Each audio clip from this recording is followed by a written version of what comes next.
I think what you just said is important because when you concede that EMTALA imposes a stabilization requirement, it is this statute, the federal government,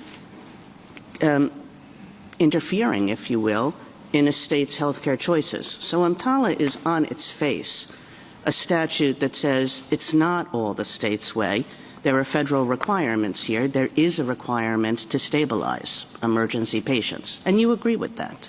Yeah, Justice Kagan, we agree that EMTALA's purpose was narrow to bridge this gap that existed in some states. Okay, so we can just take off the table this idea that, just because it's a state and it's health care, that the federal government has nothing to say about it. The federal government has plenty to say about it in this statute. Now, you're right. Now there's a question of what's the content of this stabilization requirement. And as far as I understood your opening remarks, you say, well, this is left to the states.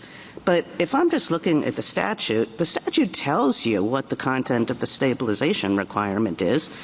It's to provide such medical treatment as may be necessary to assure within reasonable probability that no material deterioration of the condition is likely to occur if the person were transferred or didn't get care. So it tells you very clearly it's an objective standard. It's basically, it's a standard that clearly has reference to accepted medical practice, not just whatever one doctor happens to think. But here's the content of the standard. You have to stabilize. What does that mean? It means to provide the treatment necessary to assure within reasonable medical probability that no material deterioration occurs.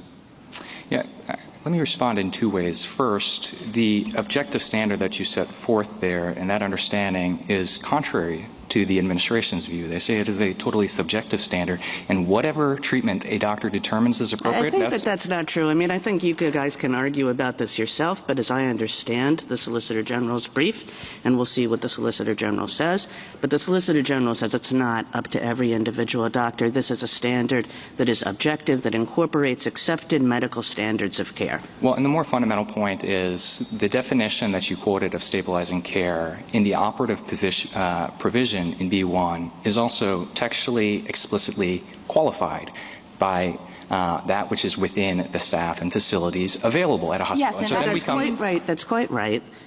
It says within the staff and facilities available at the hospital. And if you just look at that language, it's absolutely clear that that's not a reference to what state law involves. The staff and facilities available. If you don't have staff available to provide the medical care, then I guess you can't provide the medical care. If you don't have the facilities available to provide the medical care, then you can't provide the medical care. A transfer has to take place for the good of the patient. This is a really important... The availability here, because it's the availability of staff and facilities. It's, do you have the right doctors? Do you have enough doctors? Do you have the right facilities? Or is it better for the patient to transfer them to the hospital a few miles away? You're exactly right. Do you have the right doctors? How do you answer that question except by reference to state licensing law?